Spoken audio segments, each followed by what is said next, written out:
कितनी बार ना तुमने 56 भोग चखे होंगे, परीक्षाएं पूरी भई खाने से। इसलिए इस सब चीजों से ऊपर उठने की जरूरत है मेरी मां। ऊपर उठिए, अपना स्तर ऊपर ले जाइए। कहां तुम भेड़ बकरों की तरह जीवन जी रहे हो? अपने आप को त्यागमय बनाओ। तपस्या यही है। जरूरी नहीं है जंगल में रह के तपस्या किया जाए, घर परिवार में रहकर भी आप त्याग कर सकते हैं, तपस्या कर सकते हैं।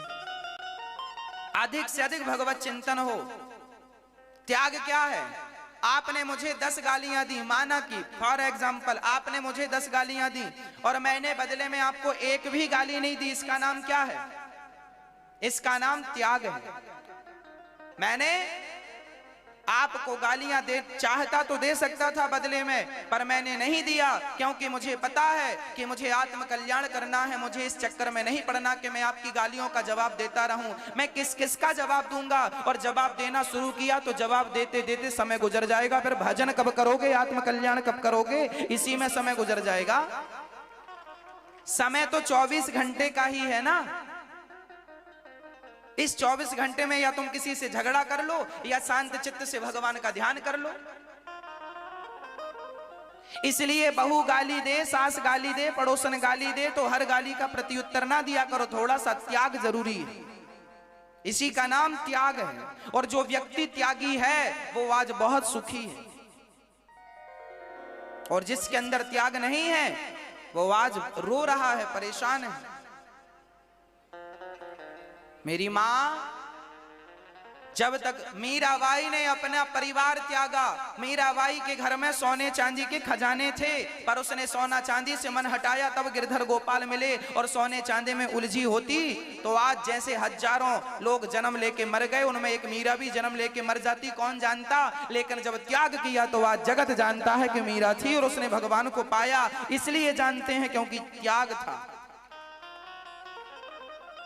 त्याग था। राम भगवान थे, पर राम को मां ने कहा 14 साल का वनवास लो, जाओ। तो राम जी ने एक बार ये नहीं कहा पलटकर कि गलती क्या है मेरी, अपराध क्या है मेरा, क्यों जाऊं मैं वनवास। राम जी भी चाहते बोलते नहीं मैं नहीं जाता, तो क्या कर लेती कैकेयी, पर ना, राम जी ने चुटकी में त्याग दिया अपने घर परिवार। अयोध्या का राज्य सिंहासन राम ने त्याग दिया। और राम से बड़ा त्यागी तो भरत, जिसकी मां ने कहा था मैं तेरे लिए मांग चुकी हूं, तू इसका अधिकारी है, राजा बन जा। पर धन्य है भरत।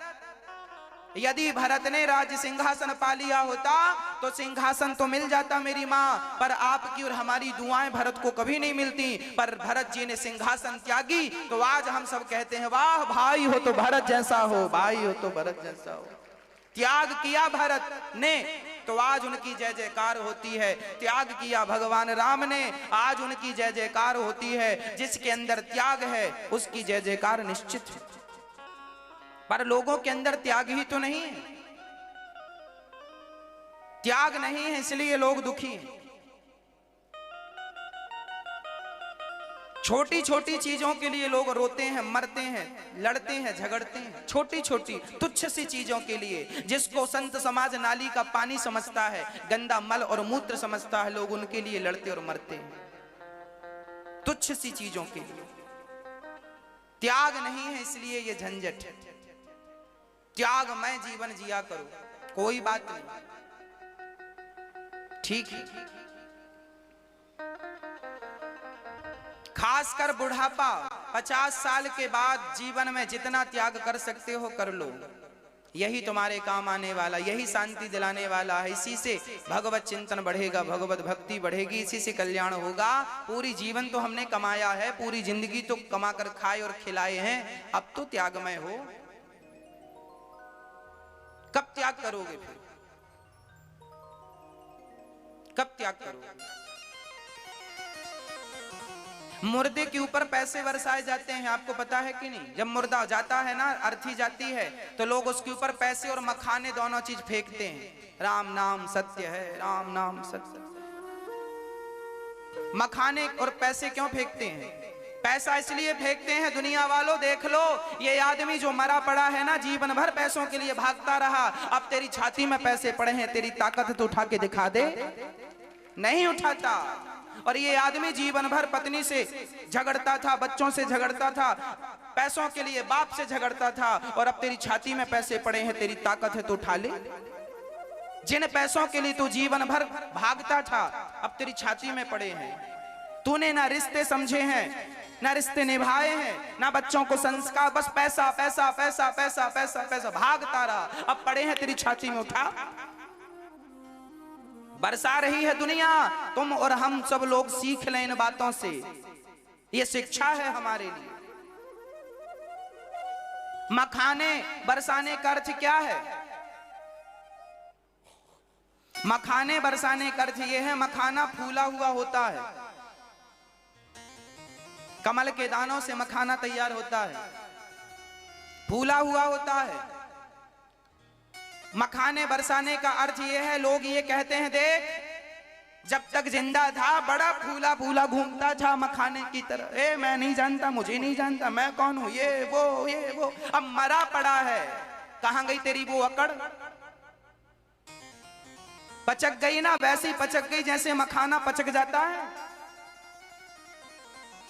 कहो कहां गई वो अकड़ जिस अकड़ पर तुम जीते थे? मखाना पांव के नीचे आता है तो पिचक जाता है, हाँ या ना? मरे पड़े हो अर्थी पे, पिचक गए पूरे, और जिंदा थे तो बात बात में झगड़ा, ये वो, स्वाद नहीं है, ये नहीं है, बेटा अच्छा नहीं, बहू अच्छी नहीं, सास अच्छी नहीं, देवरानी अच्छी नहीं, पूरी जिंदगी तुम्हारी शिकायत में मर चले गई। अब मरे पड़े हो मखाने की तरह फूले फूले घूमते थे, अब तुम्हारी अकड़ गई ना, पिचक जाओगे मखाने की तरह, अकड़ ना रखो किसी चीज की। भगवत कृपा जानकर जीवन जिया करो। ये जीवन ना तुम्हारा है ना हमारा है, सबको भगवान ने ये जिंदगी किराए से दे रखी है। ये पांडाल हमारा नहीं है, 3.5 घंटे में ही हमें ये पांडाल खाली करना पड़ेगा। ये जिंदगी हमारी नहीं है। मेरी माँ कुछ दिनों की जिंदगानी है, किसी की 10 साल, किसी की 20 साल, किसी की 40 साल, किसी की 70 साल, किसी की ज्यादा से ज्यादा 100 साल। 100 साल बाद तुम्हें खाली करना ही पड़ेगा, शरीर छोड़ के जाना पड़ेगा। ये 100 सालों में तुम्हें क्यों इतनी अकड़ और क्यों इतना झंझट, क्यों इतना तमाशा? किस बात की अकड़ है, किस बात का तमाशा है? सादा जीवन जीकर इनको याद क्यों नहीं करते? मखाना और पैसा दोनों चीजें बरसाते हैं लोग मुर्दे के ऊपर। तुम और हम भी एक दिन मुर्दे बनेंगे तो हम और तुम्हारी ऊपर भी ये दुनिया बरसाएगी, और बरसा बरसा कर दुनिया को दिखाएगी, देख लो ये भी ऐसा था और अब देखो क्या गति हो गई। इसलिए अच्छे व्यक्ति बनो, रिश्तों की कीमत समझो। भगवान कृष्ण गोपियों का आवाहन करते हैं, देवियों जाओ, आई हो, स्वागत है। अब तुम अपने अपने पतियों के पास, परिवार के पास जाओ। अब तुम्हारे पति, तुम्हारा पुत्र, तुम्हारा घर परिवार के लोग तुम्हें याद कर रहे हैं। भगवान ने गोपियों से कहा जाओ, यहां से जाओ। भगवान ने कहा सुनो, अपने पति का त्याग कभी नहीं करना चाहिए। दुह से लो दुर्भगो वृद्धो जड़ो रोग्य धनो पिबा पति स्त्रीभिर्नहातप्यो लोकेप्सु भिरपातकी। पति कैसा भी हो, नारी को कभी भी पति का त्याग नहीं करना चाहिए। ये मैं नहीं कहता, भगवान श्री कृष्ण भागवत जी में कहते हैं। पति कैसा भी हो, अंधा हो, लंगड़ा हो, बहरा हो, काना हो, गरीब हो, कैसा हो, एक ही धर्म एक व्रत नेमा काय वचन मम पति पद प्रेमा। जो स्त्री अपने पति का त्याग कर देती है, पति को छोड़कर चली जाती है, ऐसी स्त्री घोर नरक में जाती है। इसलिए स्त्री कभी अपने पति का त्याग ना करे, और पुरुष को चाहिए कि वो कभी नारी का अपमान ना करे। सदा नारी का सम्मान, यत्र नार्यस्तु पूज्यन्ते रमन्ते तत्र देवता तत्र हितास्तु न पूज्यन्ते सर्वास् तत्र फला क्रिया। जिस घर में नारी का सम्मान नहीं होता, जिस घर की स्त्रियां रोती रहती हैं, उस घर में कभी सुख शांति और समृद्धि हो ही नहीं सकती। आप लिखित में हमसे ले सकते। इसलिए वह पुरुष आज सफल पुरुष माना जाता है जिसके घर की पत्नी, जिसके घर की माँ, जिसके घर की बेटी, जिसके घर की बहन प्रसन्न होती है। नारी किसी भी रूप में हो, जिसकी पत्नी प्रसन्न है, जिसकी माँ प्रसन्न है, उससे देवी और देवता प्रसन्न है। माता लक्ष्मी स्त्री है, अन्नपूर्णा स्त्री है, सरस्वती स्त्री है। हाँ, जब आप अपने घर की स्त्रियों को सताओगे तो लक्ष्मी जी बोलेंगी इस घर में नारी का सम्मान नहीं है, इस घर में जाने से कोई फायदा नहीं। लक्ष्मी जी भी उल्टे पांव लौट जाती हैं। जिस घर में नारी का सम्मान नहीं है उस घर से अन्नपूर्णा भी उल्टे पांव लौट जाती है। इस घर में नारी का कोई, मैं भी तो नारी हूं, अन्नपूर्णा भी नारी है, लक्ष्मी जी भी नारी है। जब अपनी नारी का सम्मान ना कर सके तो फिर विष्णु पत्नी नारी का अर्थात लक्ष्मी का क्या सम्मान करोगे, सरस्वती का क्या सम्मान करोगे। इसलिए सम्मान करना जरूरी है। स्त्रियों को चाहिए अपने पति का सम्मान करें, पति की सेवा करें, और पुरुषों को चाहिए नारी का सम्मान करें। पति, आप लोग अपने अपने पतियों की सेवा करती हो कि नहीं मैया जी? हाँ या ना? सेवा करती हो, पांव दबाती हो कि नहीं? नहीं, पांव दबाया करो। लक्ष्मी जी सदा नारायण के चरण दबाती हैं। लक्ष्मी जी सदा नारायण के चरण दबाती हैं, तो आप काहे नहीं दबाती हो अपने नारायण के? आपके पति ही तो आपके नारायण हैं। अच्छा, आपके पति आपके लिए क्या है बताओ? क्या है मैया बताओ क्या है? अभी हम बोल रहे हैं तो नारायण है, पहले क्या थे वो बताओ? पहले क्या थे? पहले भी नारायण ही थे। मेरी मां, पति कैसा है कोई फर्क नहीं पड़ता, अच्छा है बुरा है, सदाचारी है दुराचारी है, कैसा है, आप अपना कर्तव्य कीजिए। भाई देखो ना, आप कैसे भी हों, पर मैं अपना कर्तव्य पूरा कर रहा हूं ना कथा सुना के। आप सुने या बिल्कुल ना सुने, आप में से कुछ लोग सो जाते हैं, आप में से कुछ लोग बातें करते हैं, फिर भी मैं कथा सुनाना थोड़ी छोड़ता हूं। आप अपने कर्तव्य का निर्वहन नहीं करते तो क्या हुआ, मैं अपने कर्तव्य का तो निर्वहन करूं। हाँ, उसी प्रकार पति अपने कर्तव्य का निर्वहन नहीं करता तो क्या हुआ, पत्नी तो अपना कर्तव्य का निर्वहन करे। चलो पत्नी कर्तव्य का निर्वहन नहीं करती तो पति तो कर्तव्य का निर्वहन करे। जरूरी थोड़ी है कि दोनों ही समान बुद्धि के या समान विचारधारा के होंगे। इसलिए हम अपना फर्ज पूरा करें, हम अपना कर्तव्य पूरा करें। नारी का कर्तव्य क्या है पहले इसके बारे में सुनाऊं, फिर पति का कर्तव्य क्या है इसके बारे में भी सुनाऊंगा। पहले नारियां सुनेंगी। बिन परमेश्वर सोना मंदिर, बिंदिया बिना लीलार सोना, पति बिना संसार,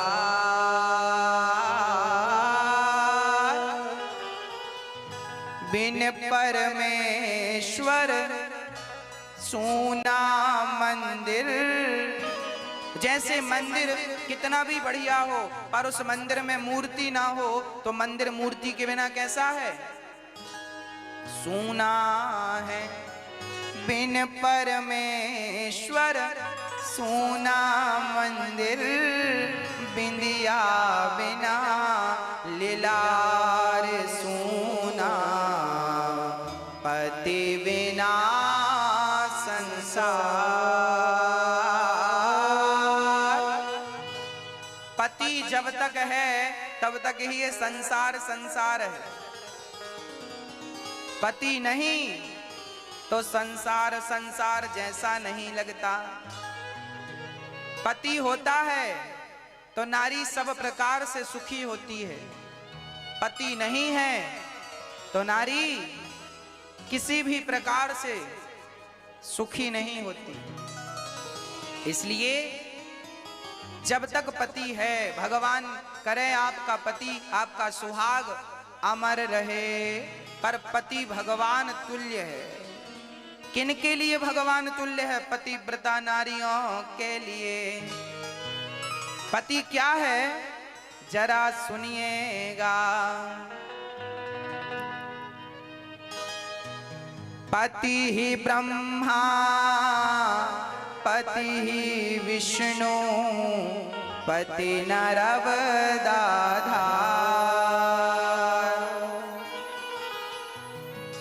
जिस नारी ने कंधा पाया, उसकी नैया पार सुना।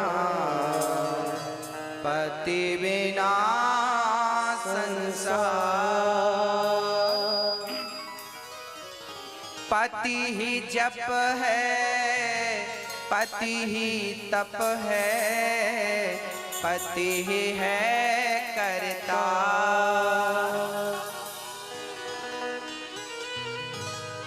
पति से ही पत इस तन की है, पति बिन विपत्ति हजार सूना। पति बिना संसार। एक पति व्रत रहे जगत में, सब व्रत हैं बेकार। बिन पति व्रत के नारी का तो जीवन है बेकार सुना। पति बिना संसार।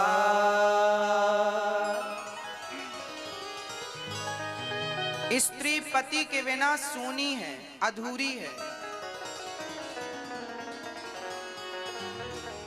इसका अर्थ ये बिल्कुल नहीं है कि पति के बिना जीने का अधिकार नहीं है। माता कौशल्या जब दशरथ जी नहीं रहे तो भी माता कौशल्या रही। इसका अर्थ ये बिल्कुल नहीं है कि आपका पति नहीं है तो आप पतिव्रता नहीं हो, ऐसा नहीं है। आपका पति नहीं है तो पति के बाद परम पति परमात्मा में अपना मन लगाने वाली स्त्री को पतिव्रता ही कहा जाता है। माता कौशल्या पतिव्रता थी। दशरथ जी चले गए, माता कौशल्या को भी वैधव्य प्राप्त हुआ था, माता सुमित्रा को भी वैधव्य प्राप्त हुआ था। तो क्या इनके सती होने में, पतिव्रता होने में कोई संदेह था क्या? कोई संदेह नहीं था। इसका अर्थ यही हुआ कि जब आपका सांसारिक पति आपको छोड़ दे तो परम पिता परमात्मा में अपना मन वैसे ही लगाना जैसे मीराबाई ने भगवान में मन लगाकर उन्हें प्राप्त किया। मेरे पति भगवान हैं, भगवान सबके पति हैं। हम लोग गाते भी हैं, तुम हो एक अगोचर, सबके प्राणपति, स्वामी सबके प्राणपति। किस विधि मिलूं दया मैं, किस विधि मिलूं श्री श्याम जी, तुम्हें को मैं कुमति। ओम जय जगदीश हरे।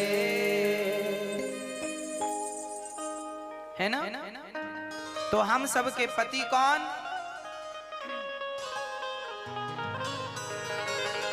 तुम हो एक अगोचर, सबके प्राणपति, स्वामी सबके प्राणपति।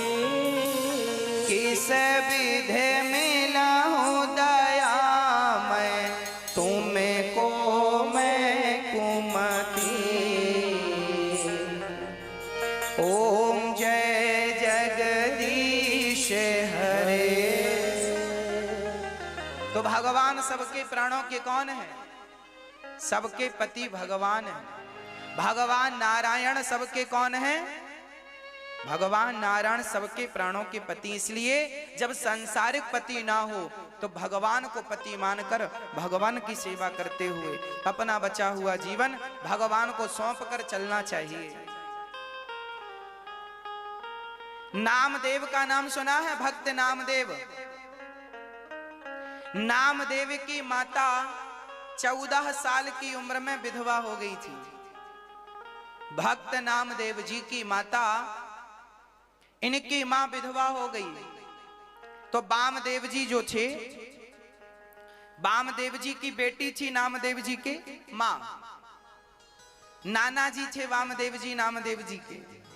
तो नामदेव जी वामदेव जी अपनी बेटी, जब बेटी विधवा हो गई 14 साल की आयु में, तो रोती रोती आई, पिताजी पिताजी मेरा सुहाग नहीं है।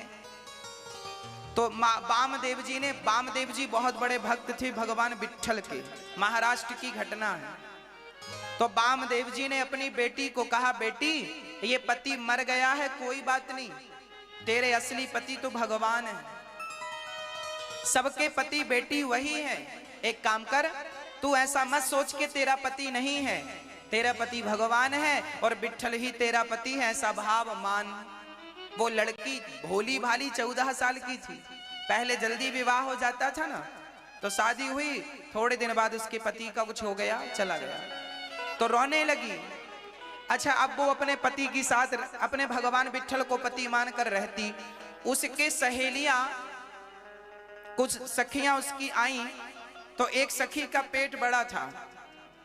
तो इसने पूछ लिया, बहन तेरा पेट बड़ा क्यों है, ज्यादा खा लिया क्या? तो उसने कहा, ना बहन, खाने से बड़ा नहीं है, मैं गर्भवती हूं। अच्छा, ये गर्भवती क्या होता है? अरे मैं मां बनने वाली हूं। अच्छा, अब देखो उस बच्ची को, जब उसकी सखियों ने कहा कि मैं मां बनने वाली, उसकी जितनी उम्र की सखियां थी सब लगभग मां बन रही हैं। सबके बच्चे, किसी की गोद में बच्चा है, किसी के पेट में बच्चा है। तो इसने भी अपने भगवान, अपने पति विट्ठल से कहा, हे विट्ठल, मैं भी चाहती हूं कि मेरा भी एक बच्चा हो, मेरा भी एक बेटा होना। देखो मेरी सखियों, वो भोली भाली थी। उसने भगवान से कह दिया, सुनो, अब मुझे एक बेटा चाहिए और तुम मेरे पति हो, अब बेटा चाहिए, अब दो। सचमुच ये भक्तमाल की कथा है, लिखा है, प्रमाण है इन बातों का। स्वयं भगवान आते हैं और उस स्त्री के साथ भगवान बैठते हैं, बात करते हैं, और भगवान ने स्पर्श किया। भगवान तो भगवान है। भगवान ने स्पर्श किया तो वह गर्भवती हो गई। गर्भवती हुई, समय आया जब पेट बड़ा हुआ तो लोगों ने देखा कि वामदेव की बेटी गर्भवती है। अब तो हल्ला मच गया, राम राम, इसका तो पति मर गया है, अब ये कैसे गर्भवती हो गई? अब ये कैसे गर्भवती हुई? सारे नगर में वामदेव जी की थूथू होने लगी। इनकी बेटी ने कहीं काला मुंह कराया है, इनकी बेटी ने कहीं काला मुंह कराया है। अब वामदेव जी अपनी बेटी को बुलाते हैं, यहां आओ, तुमने इस बाप की तुमने नाक कटा दी। वामदेव जी को लगा हो सकता है, बेटी को बुलाया, क्या है ये तेरे पेट में? बोले आप, मैं मां बनने वाली हूं। अरे मां बनने वाली है तो किसका बच्चा है ये? आपने तो कहा था ये भगवान पति है, इनका है। अब वामदेव जी को विश्वास ही ना हो। भाई कोई आदमी कैसे विश्वास कर लेगा कि भगवान का बच्चा किसी स्त्री के गर्भ में है? यह असंभव जैसी बातें हैं। अब तो वामदेव जी बोले, तू झूठ बोल रही है, अपने बाप से तो झूठ ना बोल। तो रोती रोती बच्ची बोली, पिताजी मैं अपने भगवान की सौगंध, आपकी सौगंध खाकर कहती हूँ, मैं गलत नहीं कह रही हूँ। आपने कहा था ना कि ये भगवान सबके पति हैं, तो मैंने इनसे ही प्रार्थना की और एक बार ये मेरे पास आए और इनकी कृपा से मैं गर्भवती हो गई हूँ। अच्छा, अब देखो वामदेव जी भक्त थे, वो समझ गए कि विट्ठल तो विट्ठल है, भगवान तो भगवान है। वो अपने भक्त की हर इच्छा, यदि कोई भक्त कहे कि मुझे तुमसे गले मिलना है तो भगवान गले मिलेंगे। भगवान भक्त कहे कि तुम मेरे सामने आओ दर्शन देने तो दर्शन देंगे। अरे जब भक्ति करी है तो भक्ति का फल भगवान नहीं देगा। और कोई भक्त ये कह दे कि हमें तुमसे बच्चा चाहिए, तो ये भी तो भक्त की इच्छा ही है। अब तो भगवान ने कृपा की, समय पर उस बच्चे का जन्म हो गया। वामदेव जी फिर भी मानने को तैयार नहीं थे ये। तब वामदेव जी के सपने में स्वयं विट्ठल भगवान आते हैं और विट्ठल भगवान कहते हैं, वामदेव चिंता ना करो, तुम्हारी बेटी के गर्भ में पल रहा हुआ बच्चा मेरा ही है, आप उस बेटी के लिए भ्रम ना पालो। जब भगवान ने कहा वामदेव जी से, तब उन्हें विश्वास हुआ और बच्चा हुआ। तो नाम रखा इसका नाम नामदेव, संत नामदेव। वह नामदेव स्वयं भगवान के बेटे थे। 27 बार प्रत्यक्ष विट्ठल भगवान का उन्होंने दर्शन किया। कितनी बार? 27 बार। 28वें बार भी दर्शन किया है और ना जाने कितने बार दर्शन किया होगा। नामदेव जी ये बहुत उच्च कोटि के भक्त बने हैं विट्ठल भगवान के। इनकी डायरेक्ट भगवान विट्ठल से बात होती है। एक दिन ये बाहर बैठकर रोटियां बना रहे थे, तभी इनकी रोटियां कुत्ता लेकर चला गया। तो अंदर से घी की कटोरी लेके दौड़ने लगे, प्रभु जी सूखी ना खाओ, आपने घी दिया है, घी चुपड़ के खा लो। उस कुत्ते में सारा संसार कुत्ता देख रहा था, पर नामदेव कुत्ते में भी भगवान का दर्शन कर रहे थे। ये भक्त थे नामदेव जी। महाराष्ट्र के उच्च कोटि के भक्तों में इनका नाम आज भी अमर है। जैसे मीरा को हम जानते हैं, ऐसे भक्त नामदेव जी भी हैं। भक्तमाल में इनकी बड़ी अद्भुत कथा है। तो भगवान, कोई स्त्री ये ना कहे कि मेरा पति नहीं है। तुमने यदि सच्चा प्रेम भगवान से किया है तो भगवान तुम्हारे पति। बिन परमेश्वर सूना मंदिर, बिंदिया बिना लीलार सूना, पति बिना संसार। पति भगवान है, इसलिए जब तक पति जिंदा है, भगवान करे अमर रहे, आपका सुहाग अमर रहे, पर पति का सम्मान किया करो। पति का सम्मान करना चाहिए। अब कह महाराज जी हमारा पति तो बहुत झगड़ा करता है, शराब पीता, दुष्ट है। कोई बात नहीं, आपने समझाया है ना, नहीं समझा कोई बात नहीं। तुमने जो पुण्य किया था पिछले जन्म में, जैसा पुण्य था वैसा पति मिल गया है। पुण्य कम थे तो भगवान ने सस्ता वाला पति पकड़ाया है, चाइना मॉडल।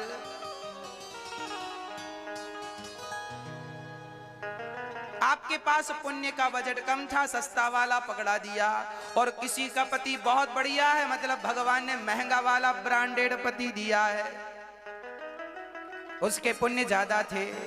और तुम्हारा पति बार बार शराब पी के आता है, गाल में 2 जमाता है, और कभी भी गालियां देने लग जाए, ये तुम्हारा सस्ता वाला है, कब बिगड़ जाए कोई भरोसा नहीं, चाइना मॉडल है, कब बिगड़ जाए। और बिगड़ जाए तो सुधरता भी नहीं है चाइना का सामान। कई पति ऐसे हैं बिगड़ जाए तो सुधरते भी नहीं है। ये सब चाइना मॉडल हैं। तुम्हारे बजट कम था पुण्य का, सस्ता भगवान ने दे दिया।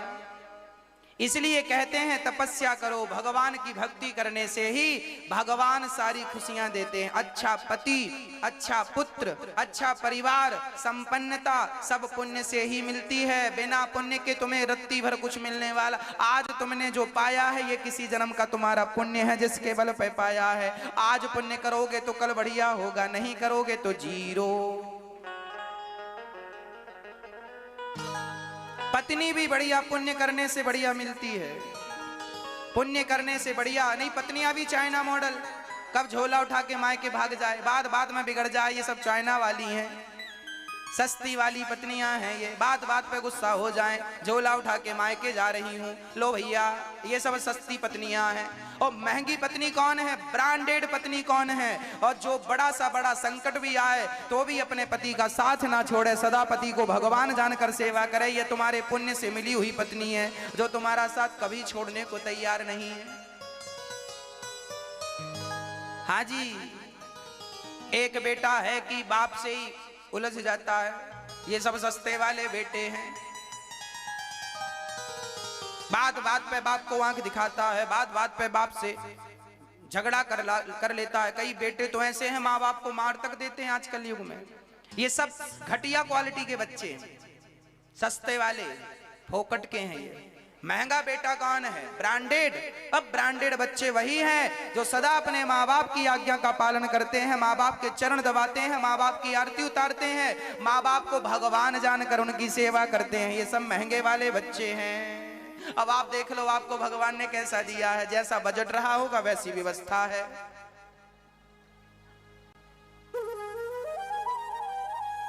आपने जैसा पुण्य किया होगा वैसी व्यवस्था परमात्मा ने कर दी।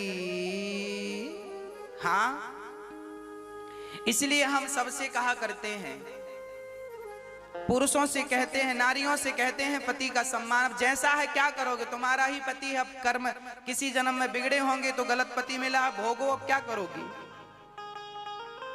एक मैया हमसे बोली, महाराज हम तलाक लेना चाहते हैं। 55 साल की उम्र थी, बच्चों का विवाह हो गया था, बुढ़ापे में बोली तलाक लूंगी। मैंने कहा मैया सन्यास लेने की उम्र है, ये तलाक लेने की नहीं है। अब पूरी गुजर गई, थोड़ी सी बची। महाराज इस आदमी ने कभी सुख नहीं दिया रत्ती भर का, पूरी जिंदगी मैंने संघर्ष किया है, इस बुढ़े ने कोई सुख नहीं दिया, प्यार से कभी बातचीत तक नहीं की। अब मैंने कहा मैया गुजर गई जैसी तैसी, अब काहे को लड़ती हो, काहे को झगड़ा करती हो, अब है ऐसा तो क्या करोगी। तुम्हारा पुण्य का बजट कम रहा होगा, इस पे ध्यान दो, बढ़ाओ अपना पुण्य, अब निभाओ। अब हाथी निकल गया, पूंछ बची है, बुढ़ापा आ गया, अब तलाक लेके क्या करोगी। इसलिए तलाक ना लो, सन्यास लो, संसार से मन हटाओ। पतियों को, पत्नियों को हमने समझाया, अब पतियों को समझाते हैं। आज एक त्योहार भी है। आज कौन सा त्योहार है? स्त्री, हाँ, मातृ दिवस है ना। आज नारियों का सम्मान करने का आज दिन है, महिला दिवस। देखिए आज के दिन हम सभी को स्त्रियों का सम्मान करना चाहिए। आज के दिन नहीं, 12 महीने आज से शुरू कर लो। अच्छा, बहुत सारे पुरुष नारियों का सम्मान बिल्कुल नहीं करते, करो सम्मान। ये स्त्रियां कैसी हैं आज मैं इनके बारे में थोड़ा सा बताऊंगा। ये पुरुष लोग कहते हैं तुम हमारे पांव की जूती हो। अब देखो जरा, सुन लो बातें इनकी। बहुत सारे पुरुष स्त्रियों को क्या मानते हैं? तुम हमारे पांव की जूती हो। अरे भैया, तुम्हारे पांव की जूती नहीं है, नारी तुम्हारे सिर की पगड़ी है, तुम्हारे सिर की शोभा है, तुम्हारे कुल का सम्मान है। यदि नारी ना होती तो तुम्हारा वंश आगे ना बढ़ता, वंश ना होता। आज तुम हो और तुम्हारा वंश है तो नारियों की बदौलत है, इसलिए तुम उनका अपमान ना करो। और मैं आप सबसे पुरुषों से कह दूं, नारियां अपना हिसाब कभी मांगती नहीं है। जिस दिन नारियां अपने जीवन का पूरा हिसाब मांग लेंगी ना, उस दिन तुम उनका हिसाब दे ना पाओगे, उनके त्याग का, उनकी तपस्या का, उनकी सेवा का। नारी एक ऐसी है जो बिना पगार लिए 24 घंटों कार्यरत रहती है, सेवा करती है। आप उसे कोई तनख्वाह नहीं देते। सरकार तो 20,000 रुपए महीना देती है, 50,000 रुपए महीना देती है, और काम कराती है 8 घंटे। और तुम्हारी पत्नी 24 घंटे तुम्हारी आवाज पे जाग कर तुम्हारे लिए काम करती हो। तुम देते क्या हो? और ताने देते हो, तुमने क्या किया हमारे लिए। अरे तुम डूब के मरना गए पानी में, क्या किया तुम्हारे लिए? सब कुछ किया फिर भी ताने मार रहे हो, क्या किया, क्या नहीं किया। आज तुम जिस बच्चे के बाप हो तो तुम्हारी पत्नी की बदौलत तो तुम बाप हो। तुम्हारा वंश आगे बढ़ाया है, तुम्हारे घर को मंदिर बनाया है। नारी ना हो तो घर नरक हो जाता है। इसलिए हर पुरुष को चाहिए नारी का सम्मान करे, नारी कितना कष्ट सहती है, कितना दर्द सहती है। एक बार कुछ बच्चे खेल रहे थे, अचानक एक बच्चे को चोट लग गई। तो वहां एक बूढ़ी माँ बैठी थी, वो गई दौड़ी दौड़ी और बच्चे का हाथ पकड़ के साड़ी का पल्लू फाड़ कर बच्चे की कलाई पे बांध दिया और पूछा, बेटा दर्द तो नहीं हो रहा है? उस बच्चे ने कहा, सुनो, मर्द हूं और मर्द को दर्द नहीं होता। उस बच्चे ने हाथ छिड़क दिया उस स्त्री से। उस स्त्री ने मुस्कुराते हुए कहा, बेटा तुम मर्द हो, तुम्हें दर्द नहीं होता, पर तुम मर्दों को पैदा करने में हम स्त्रियों को बहुत दर्द होता है, पेट फड़वाना पड़ता है। तुम बच्चों को पैदा करने के लिए, तुम मर्दों को पैदा करने के लिए तो कुछ स्त्रियां मर जाती हैं, इतना दर्द होता है। बेटा तुम क्या जानो कि तुम्हारे पैदा होने में हमें क्या दर्द हुआ था। इसलिए स्त्री का ऋण कोई भी पुरुष नहीं चुका सकता। किसी के पास इतनी ताकत नहीं है कि कोई नारी का ऋण चुका दे। किसी बेटे के पास इतना बजट नहीं है कि वो अपने माँ का ऋण चुका दे, और किसी पति के पास इतना बजट नहीं है कि वो अपनी पत्नी, धर्म पत्नी का बजट ऋण चुका दे। इसलिए आप सभी केवल प्रेम कीजिए, केवल नारी का सम्मान कीजिए, इसी से ऋण कुछ कम होगा और दूसरा कोई ऑप्शन नहीं है। इसलिए नारी का सम्मान किया करो।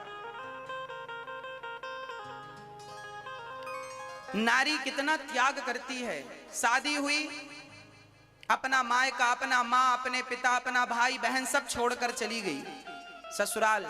कोई किसी को नहीं जानता था, पर अब धीरे धीरे पहचान हुई, ये सास है, ये जेठ है, ये ननंद है, ये पति है, ये परिवार है। उसमें रहने की आदत हुई, एक्सेप्ट किया उस चीज को। एक पत्नी तो मेरे पास आई, गुरुजी पिता ने कहा था ससुराल तुम्हारा घर है, और आज पति ने ये कह के घर से निकाल दिया, जा घर अपने। पिता कहता है कि ससुराल तेरा घर है, कहता है कि नहीं? हाँ या ना? और पति जब गुस्से में आता है तो पत्नी को कहता है, निकल मेरे घर से।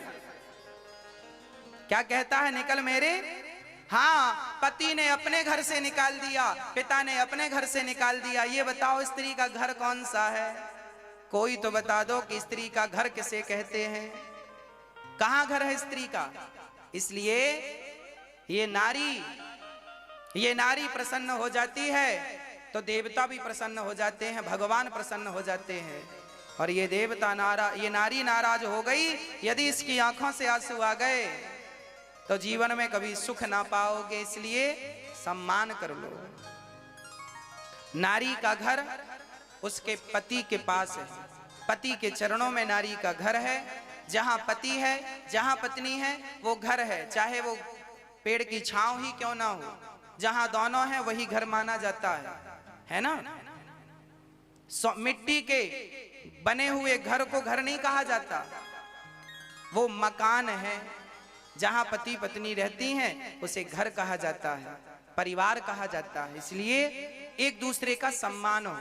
नारियां बात बात पे गुस्सा ना करें पति से, पति बात बात पे गुस्सा ना करें नारियों से। मतलब एक दूसरे के प्रति रिस्पेक्ट होनी चाहिए, समर्पण होना चाहिए, एक दूसरे के प्रति आदर होना चाहिए। और तुम दोनों पत्नी मिलकर अपने परिवार की सेवा करो, माता पिता सास ससुर की सेवा करो, आए हुए अतिथि की सेवा करो। यही मानव तन की सार्थकता है। इसी से भगवान रीझ जाते हैं, भगवान प्रसन्न हो जाते हैं। एक पत्नी मेरे पास रोती रोती आई, गुरुजी अब हमारे पति नहीं रहे। हमने समझाया कोई बात नहीं रहे, अब भगवान को पति मानना। बोले महाराज जी हमें दुख इस बात का नहीं है कि पति नहीं रहे। तो हमने कहा फिर दुख किस बात का है? बोले हमारे पति को अभी पिछले महीने की फलानी तारीख को अटैक आ गया। हमने कहा अटैक आ गया? बोले हाँ। तो हमने कहा अब तो चले गए, अब कोई बात नहीं, अब भगवान को अपना मान कर रहो। महाराज जी समस्या यह है कि जिस दिन पति को अटैक आया, जिस रात पति को अटैक आया, उसके एक दिन पहले हमारी थोड़ी सी बात में पति से कहा सुनी हो गई थी। हम पति से अनबन हो गई थी, पति से हमने बात नहीं की। कल रात को पति आए तो हमने खाना को नहीं पूछा, ना तो उनसे हाल चाल पूछा, और उसी रात उनको अटैक आ गया। सुबह देखा तो शरीर लाश बन चुका था। दुख इस बात का रह गया कि हमने आखिरी वक्त में उनसे कोई बात नहीं की, अपने हाथ से भोजन नहीं कराया। रोज खिलाती थी, पता नहीं क्या हो गया हमारी बुद्धि को। गलती किसकी थी मुद्दा वो नहीं है, पर अब तो गलती स्वीकार करने का भी वक्त नहीं है। अब तो सॉरी बोलने का भी वक्त, बोलो है क्या? तो मेरी माँ अपनों से विवाद ना करना, कहीं सॉरी बोलने का भी समय ना मिले। कई बार ऐसा होता है कि हम सॉरी भी नहीं कह पाते, गलती की माफी भी नहीं मांग पाते। गलती किसकी है, मुद्दा ये नहीं है कि गलती पति की है कि पत्नी की, परंतु आज नुकसान दोनों का हुआ।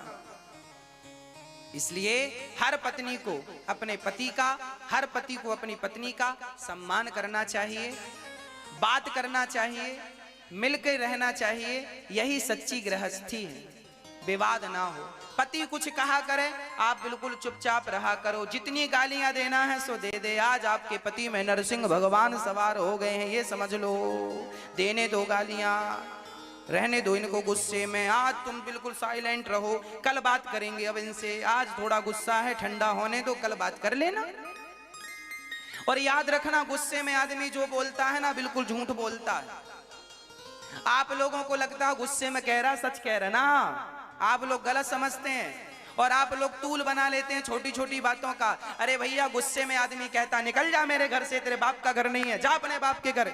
और क्या क्या ना कहता है आदमी। ये सब गुस्से की बातें हैं। उसका माइंड गर्म है, उसका संतुलन बिगड़ गया है।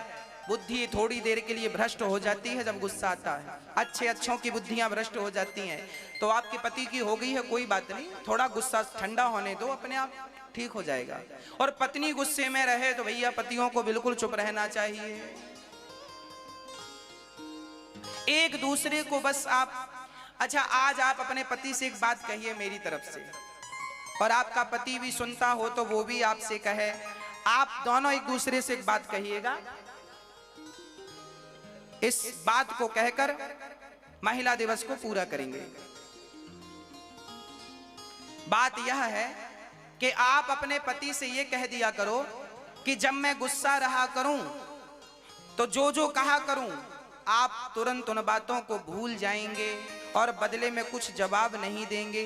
ये वचन लो पति से, और पति भी वचन ले पत्नी से। सुनो, जब मैं गुस्से में रहूं और मैं तुम्हें गालियां दूं, मैं तुम्हें डांटूं, तो तुम चुपचाप सारी बातें चुपचाप लेकर डस्टबिन में डाल दोगी, कचरे घर में डाल दोगी और कोई प्रत्युत्तर नहीं दोगी। यदि गुस्से, देखिए आदमी रोज रोज गुस्सा नहीं होता, कभी कभी महीने 15 दिन में कोई गुस्से में है तो एक दिन का स्वीकार कर लिया करो। चलो आज मूड ठीक नहीं है, कोई बात विवाद कहीं हो गई होगी, चलो आज चुप रहते हैं, आज मौन व्रत ले लेते हैं। झगड़े तब होते हैं जब पति ने बोला कुछ, आपने बोल दिया कुछ, फिर उसने बोला, महाभारत चालू। ओ पत्नी झोला पैक करती है, जाती हो माँ के घर, नहीं रहना तुम्हारे घर में, आओ, गालियां देते हो। और फिर पति बोलता जा अपने बाप के घर, और ये पर और बातें बढ़ती हैं। आपको और गुस्सा आता है, आप वो झोला उठा, अब नहीं आऊंगी, और सीधे तलाक के कागज भिजवा दिए इतनी सी बात के लिए। रिश्ते बिगड़ गए। आपने, हमारे यहाँ बड़े बुजुर्ग कह गए हैं, जब धागा उलझे तो उसे सुलझ, जब गांठ लग जाए तो उसे खोलने का प्रयास करना, सुलझाने का प्रयास करना, उसमें कैंची चलाने का प्रयास ना करना। जब रिश्ते उलझ जाएं तो उन्हें सुलझाने का प्रयास करना, उन्हें तोड़ देने का प्रयास बिल्कुल ना करना। तोड़ देने से रिश्ते टूट जाते हैं और जोड़े रखने से रिश्ते जुड़े रहते हैं। रिश्तों को कभी तोड़ना नहीं चाहिए। इसलिए हमारी हिंदी संस्कृति में, इंग्लिश में कहते हैं डिवोर्स, उर्दू में कहते हैं तलाक, पर हिंदी में ऐसा कोई शब्द नहीं है, कोई अक्षर नहीं है, कोई सेंटेंस नहीं है जिसको कहने से रिश्ता तोड़ दिया जाए। बताओ क्या है? इंग्लिश वाले बोलते हैं डिवोर्स हो गया, उर्दू वाले बोलते हैं तलाक, तलाक, तलाक, तलाक हो